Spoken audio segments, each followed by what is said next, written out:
Wait, look at the word itself, which in English translation contains the seeds of its own destruction. How cool is that?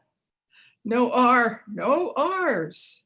No Republicans, no race baiting, no Russians, no rigged elections. And yes, I know you could say in response, no rights, no reason, no respect, no revolution. But that's not the poem I'm writing. Just think, no Trump, no greed, no graft, no corruption. Did you know that noir, spelled backwards, okay, with an S tacked on, means laugh in French? How cool is that? A word containing the seeds of its own destruction. No R gets stuck as no I, no self, and echoes existential darkness. But turned around, rien means laugh. I choose rien and no R's. That's it.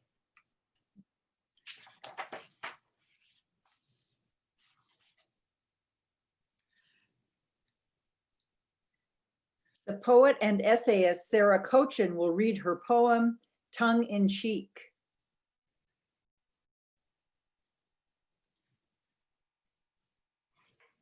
Here we go. Tongue in cheek.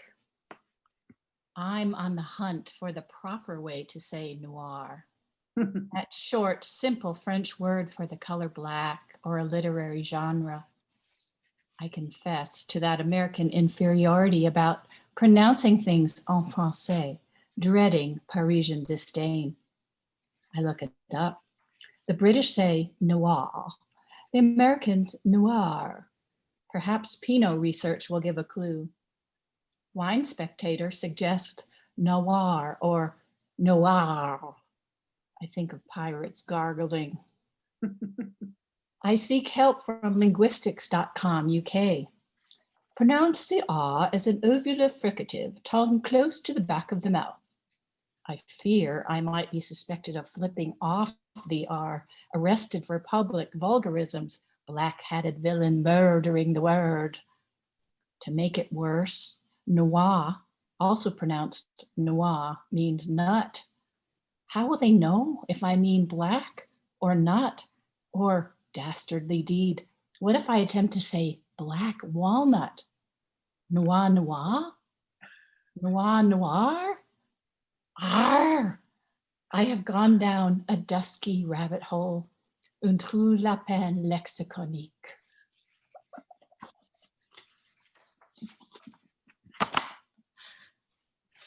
Novelist and memoirist Phyllis Skoy will now read from her story, Las Conchas Blues.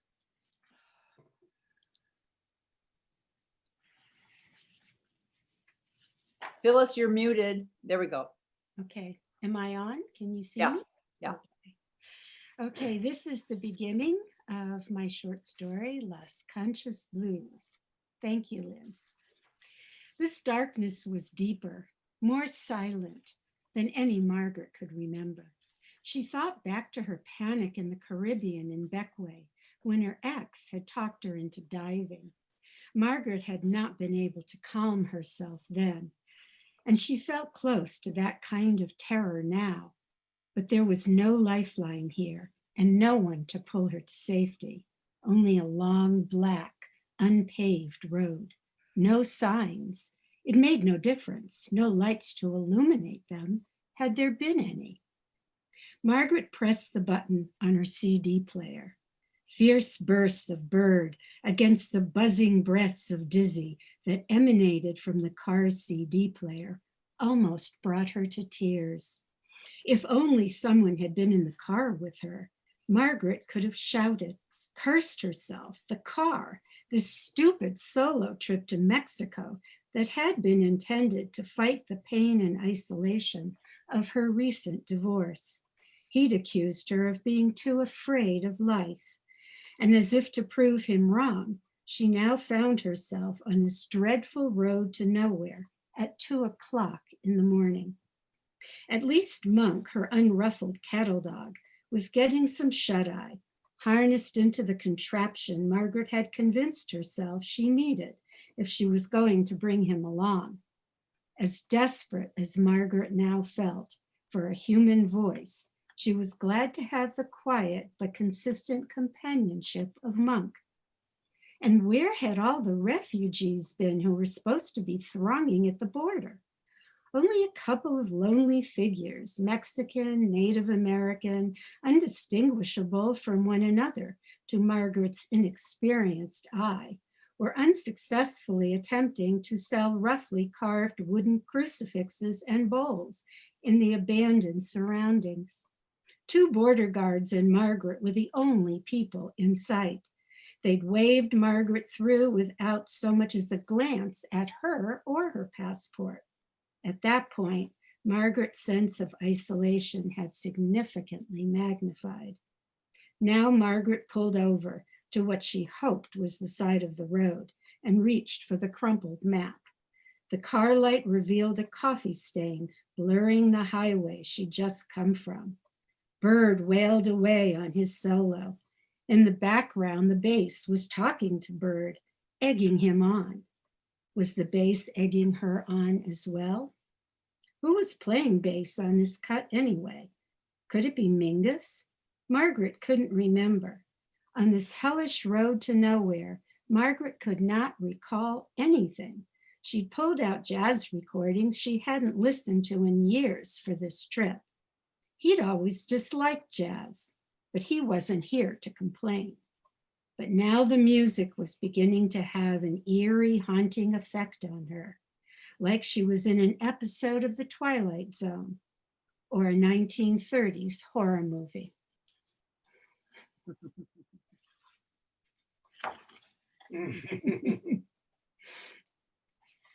Poet Pamela Yenser will read from her poem, My Last Husband. That was the best we can get. Am I unmuted? Can you hear me? Yes. Okay. This is not so much after Robert Browning's My Last Duchess as it is a modern homage to the woman in a painting. She's in control, not the Duke of some castle. My last husband. I am the woman in a pair of paintings left by my ex upon exiting this house. Here I am with the moon in a kerchief of stars, here with a raven in a birdcage. The artist's work lays bare the truth, and so I've hung them here to remind my visiting ex of the imminent birth, or probably work too, of his moon raven daughter. Not mine, says the raven husband for the world to read in his dark stories. Not mine, cries the moon infatuated poet, come calling again. I point to the paintings. See this cuttlebone cheek, this head of thick hair, this eye without a tear? It's me. My other eye gone like the ear of the artist, cut off while he lay drunk. Yes, me. Under the painter's blade, my skin shines. Under his small hammer, each square iron nail is spaced evenly to fix me forever in his ebony frame. Don't feel sorry for me. I have these paintings and a friend made of money. Here he is now, my gentleman caller. Not in a still painting, but in the flesh. I can promise him a talented daughter, born rich with fiction, art, and poetry.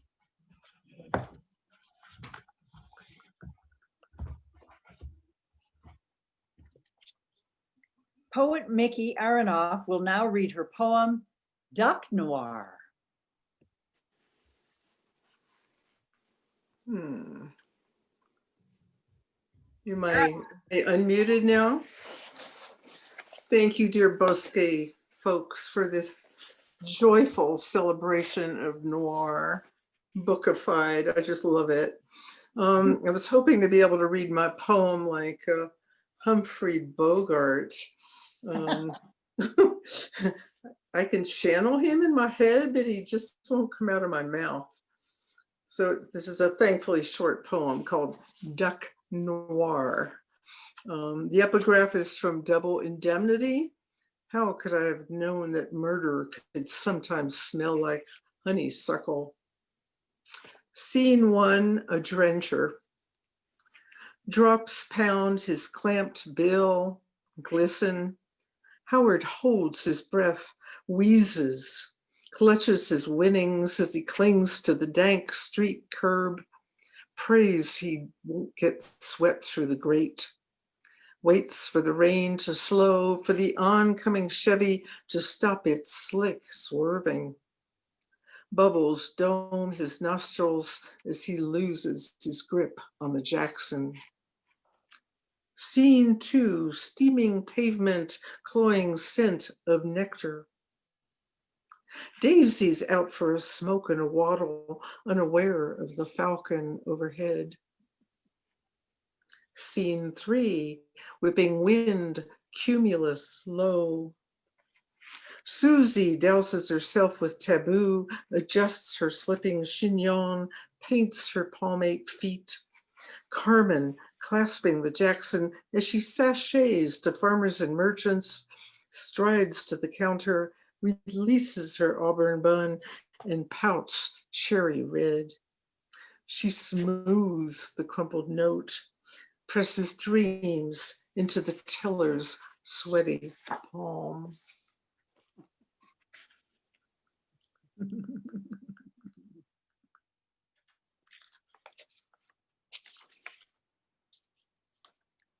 Writer and artist Lynda Miller will read from her story Undercover Noir. I stand across the street from the apartment building, hidden in the shadow of the building opposite. I start to pull a Lucky out of my pocket, but I stop myself. Stupid. I wait here for 15 minutes or so. Nothing moves. I don't even hear the usual scratching the raccoons make when they climb up out of the sewers at night for food. I walk into my building, climb the 3 steps to the first floor. There's one dim bulb at the end of the hallway, so it's a bit lighter here than outside, but not much. I stand at the top for a couple of minutes, don't see or hear anything, then walk toward my door, 38 in my right hand. The key slides in noiselessly, which is exactly what I wanted when I lubricated the lock with graphite. I look for the tape I stuck between the bottom of the door and the jamb. Still there. So I slowly lean into the door to align the lock with the jamb, turn the knob with my left hand. When it stops, I stop too. Again, I hear nothing. I step back a half step so my weight comes away from the door, then open it an inch or two at a time until I can see inside the living room where I've left the table lamp switched on. No shadows, no movement. I gradually push the door completely open, 38 pointed forward, step into the room, freeze, hold my breath, listen hard. Nothing. I step behind the open door, exhale, ease the door closed. I don't put the 38 down until I've looked into the bedroom, the closet, the kitchen, the refrigerator. When I'm sure I'm alone, I lay it on the kitchen table and reach for the bottle of single malt in the cupboard next to the sink. Then I pour myself a hefty amount. I settle into my big chair by the window, sip on the scotch, and think about Doug. We've been undercover partners less than 6 months. I don't really know him well enough to predict exactly what he'll do, but I'm almost certain he'll be on his way here sometime between now and 7:30 tomorrow morning when I'm due back in the boss's office. We've been working some murder cases down in the warehouse district, but I have clear evidence he's pulling a double cross, not only on me, but not only on the force, but on me personally. And he knows I know.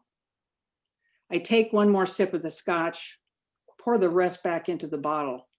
I prop a kitchen chair against the doorknob and grab my 38, which is on the table beside my big chair. Then I settle in to wait.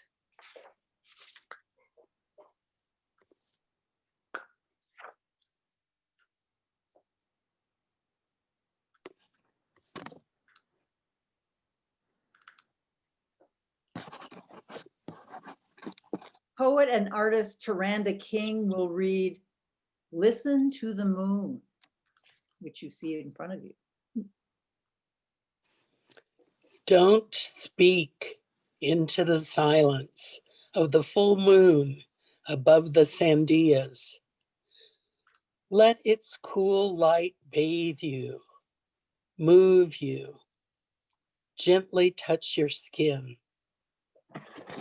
Let its luminescence reveal peaks and valleys in cottonwood bark, half illuminated branches hidden in the shadows below. Let its soft aura blend gradually into quiet, surrounding sky in mystery without interruption.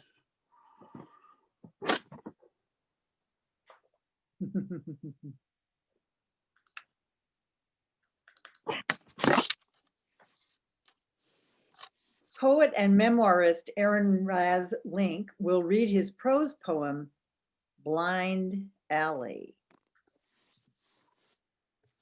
So when I heard the noir call, I thought I always liked the minor characters. Blind Alley. And yes, the detective knows the casual beauty of the world is not enough. The city still rings its hard light like a mirror. The tiny parrot in its cage attacks, thinking it is a rival. A vague, shining memory that somewhere there are others, somewhere a beautiful wilderness never seen. So attacks its own reflection in the cage hung in the dim parlor, behind thick curtains that keep the tropical light of Los Angeles away from an old English lady remembering the last war. Her silent parlor gathering dust while nothing ever happens, but the small, bright, frantic parrot in its cage fighting and fighting without knowing why, without understanding it is trapped here to keep an old woman company because she is completely alone. Somewhere there was a murder. Their race has been run without ever a chance of being a winner. Neither will appear again in the story.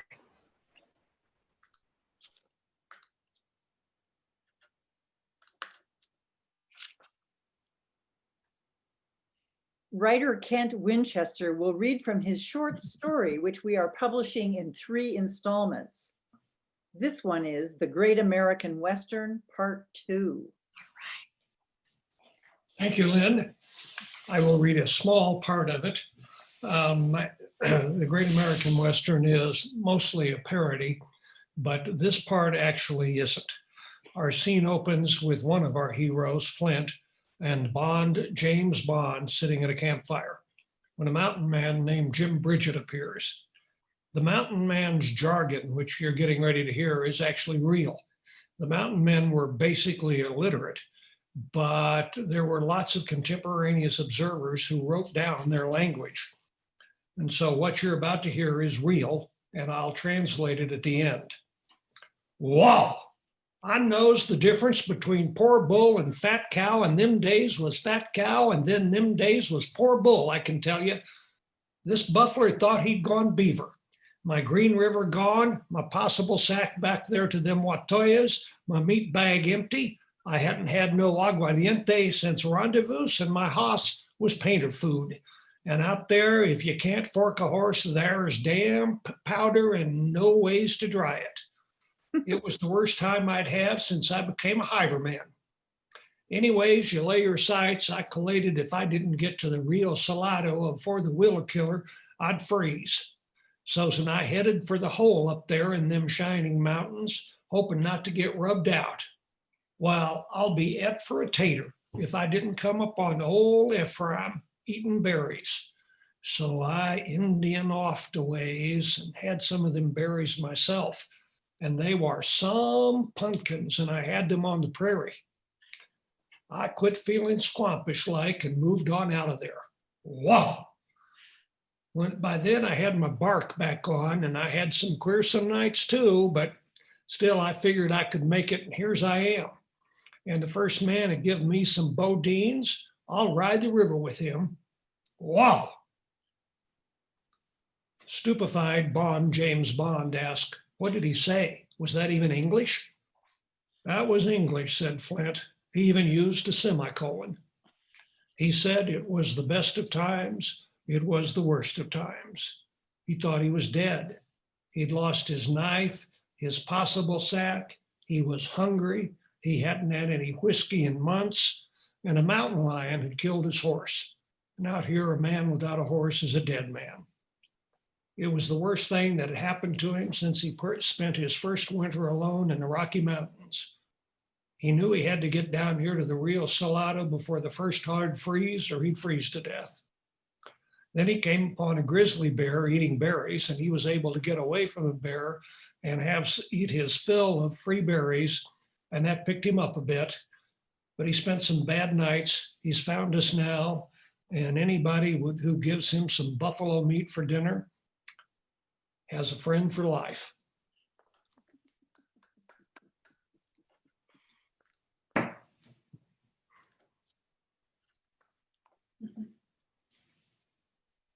Poet and nonfiction writer Hilda Raz will read her poem, Noir Poetica. This is so marvelous. Can you hear me? Am I unmuted? This is so incredible. I've read every one of these and they are just so fresh and wonderful. All right, to business. Noir Poetica with a line from Bryce Emily. This has an epigraph from Willa Cather, dated July 8th, 1916. However, the truth is usually gloomy. Drizzling rain swallows light. A figure crouches by a stoop, trench coat skirting puddles. He disappears around the corner, old gumshoe. Blood runs down her ankle. Clarinet riffs over pizzicato hi-hats drift from the bar's clerestory windows. Patrons knock over beer mugs, pretzel bowls. Wind picks up, blows grit onto wet floor. In the alley, she's fired up and his shoulder aches where nylon attaches to flesh. And here's a gun holstered under her arm near her lymph nodes. He follows, invisible. Soon he'll cut a 6-inch scar right down her torso. Some rats disappear into rubble. Towards morning, fog rolls in. A soiled hair ribbon tied around a grapefruit bobs in the gasoline sheen on the water. Nothing's in the distance. No garbage, no big lights, no bodies, no sustenance of any kind, no waterfront, no ocean liners. 3 crows fly off. A murder. He's hungry, wants a lager, lights a cigarette. She calls out into the damp, "Where are you?" He'll hurl her cell into seawater. There's no one else to call. The pier looms. All rooms are empty. A bell sounds. The package breaks open. She whispers into salty water, "I want to see the world's shadow." And that line, the last line, is from Bryce Emery. What fun. Thank you so much. Wonderful. This, I really encourage you, if you haven't read this issue, to do so. It is so delightful and so many plays on what noir might be, can be, is. It's simply a delight. Thank you, everyone who read. Before we get to comments and questions, I wanted to mention a couple of things. One is that we have now had all 22 writers from this issue read, between this reading and the one we did in August, I believe it was. The other is that Bosque Press is publishing 3 memoirs in the near future.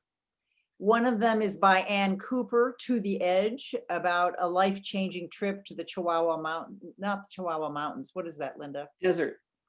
Desert. I was thinking of the Chiricahua Yeah, no. Mountains. Okay. One is by Lynda Miller, More Horses Than Cars. And one is by Jill Root, who is here tonight, The Faces of Denial. So you will be hearing more about these books as we move along. And we will hopefully have a wonderful reading from those as well. And then I wanted to just move into questions or comments that anybody has to any of the readers or from the readers. I think I'll go ahead and just change the setting now so that you can unmute. Everyone should be able to unmute themselves if they just want to do that Great. at their leisure. You can also type your questions into the chat if you'd like, and I can pose those to the writers. Thank you all so much for doing that. I really enjoyed both of these readings tremendously.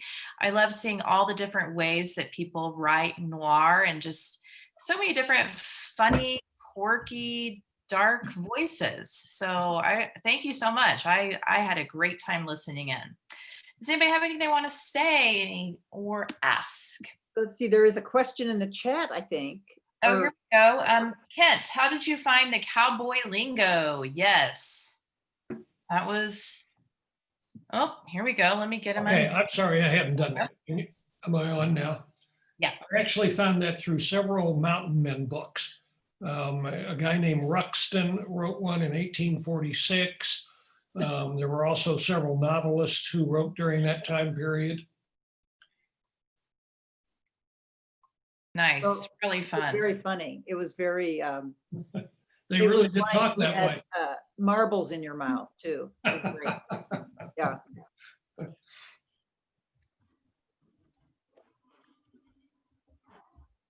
I was struck by what noir means to different people. And to those of us who are aficionados of film noir, that's one kind of noir that is quite fascinating and stylized. And the black and white imagery, the hard-boiled characters, the gorgeous clothing. But then all of these marvelous takes on the humor of noir, many of them I hadn't thought about. And Carol's sci-fi noir, almost, speculative noir, quite marvelous. Phyllis's spooky noir. I mean, there's all kinds of different ways to look at noir now. So I was wondering if anyone had any, was surprised by any of those. No Republicans. I don't read our magazine. I just think the whole idea of Albuquerque imprint and the fun that it offers and the variety that it offers is wonderful. My mind is so stretched by noir. I had no idea. And every one of you has read so well. I'm just having the most delightful time hearing all of it. I want to say that Linda and Lynn, thank you for making an invitation to us to play with noir, because writers can be so serious, and it just opened our ability to be playful and have fun with it. And your invitation did that. So thank you for creating this community. Yay. This is a wonderful opportunity, and to write things that we probably wouldn't write without this opportunity and the wonderful requests we get from ABQ and print. So thank you. Thank you all. I have a question. Yes. When is the next issue going to appear? And what fun are we going to have? Let me do the fun part, Lynn, and then you can talk. Oh, darn, I wanted to do the fun part. Go ahead. Well, okay, are you ready? Yeah. So the theme for the next issue is playing with monsters and droids. Say it again, Linda, monsters and Droids. Droid. Short for androids. Yeah, Monsters droids. and droids. Given COVID, we thought, why don't we play with monsters and droids? So, Yes. Good one. but you're thinking, Caps, hon. But there's lots of other kinds of monsters afoot, as you know. And what prompted this was we were talking about, as one did all year, COVID and the election. And we started thinking about the monstrosities lurking about. And so that's where the theme came from. And there's just a lot of ways you can interpret it. you What, Hilda? play your trump card, right? Well, I'm expecting you to roll out your Trump tarot card deck, Mary Ellen. And I have some Trump, I don't know if you can see this. The Trump, there's a, Sandwich. Show us again, Linda. okay. It's, Show us again. let's see, I'll show it to you and then I'll read. I've got two of them here. Okay. It says, Funny. it says Trump sandwich on white bread full of bologna with Russian dressing and small pickle. That's great. These were made by the guy who did the posters that Bob Metzler, that I showed a couple of those tonight. Anyway, Yeah, the noir posters. that this is were- our Trump card. Bob is my cousin. And when he came to Albuquerque last year, he had all of this artwork that he has produced. He is a collector of antique printing presses, among other things, and an expert in letterpress and block printing, etc. He teaches a course at Dartmouth every semester about how to use the old style printing machinery. And so he has all these different letterpresses, et cetera, and he produces all kinds of marvelous things. During the year, we get envelopes filled with these things. And the Trump sandwich was one of our favorites. Russian dressing. Yes. There's another question for Linda. How do you choose or match the images with the text for the magazine? Well, I go through, I ask people to submit things, and once we have the writers, I just start looking at everything and thinking, okay, this should go here, and this should go here, and this should go here. And it just falls into place. It's like everybody contributes the right thing. So no rhyme or reason. Great. And then there was one more question about Kent's work. I think wondering when or where we can read more of his stuff. Part 3 will come out in ABQ imprint issue 5. And we don't know exactly when we're going to put it out. It kind of depends on vaccines, because we want to do a print version, but it's hard to, we've got a whole bunch sitting in our hallway still because we weren't able to get them out to people, just because, like Bookworks, you guys, if you can't see it, it's hard to, one of my goals in designing the magazine was to make it something that people would go, oh, what's this, and pick it up. That's hard to do when you can't pick it up. So we don't know exactly, but this coming year sometime. Yeah, maybe the late summer of 21. And Yeah. part 3 of Kent's serial will be in that issue. So part he one, writes it. Yeah, part 1 is in issue number 3, Myth and Magic, Right. which that was the first segment, and then this is the second. Yeah. And Kent is hard at work on a long version of the Great American Western, but Yes. he'll have to find a publisher. Yes. And also at Bookworks, you can find my book about Albuquerque that I wrote the text for, and Nate Myers did the photography for. They sell that at Bookworks. That's right, they do. Yes, it's at Bookworks. He's like, Bookworks. Everybody support local and support Bookworks. Yes. You should be able to find most of the books you want in the search bar, but if it gets a little wonky, you can always send us an email. We have different categories up on the website. We've got a holiday shop, bestsellers, new releases, new fiction, new biography. We've tried to really curate the pages so that it's a little bit easier to shop our website. We're also doing gift grabs. We've got calendars. Please check out the website. It is much different than being able to walk in and browse the store, but we're trying to give a fun experience on there. Let's see, we've got another question for Kent. Okay, yeah, go ahead, Diana. Hi, I was just wondering, I forgot who read about Inanna. Who wrote that? That was Carol. Yeah, that was me. That was who is it? Carol. Carol. I was just wondering, Carol, have you been writing about that prior to the theme of noir, or? Well, it's interesting because I'd love to hear more about that. Yeah, I haven't written about it before. I have been influenced by that myth for over 30 years in my personal development. It's been a very iconic figure for me in terms of, who I am as a spiritual person.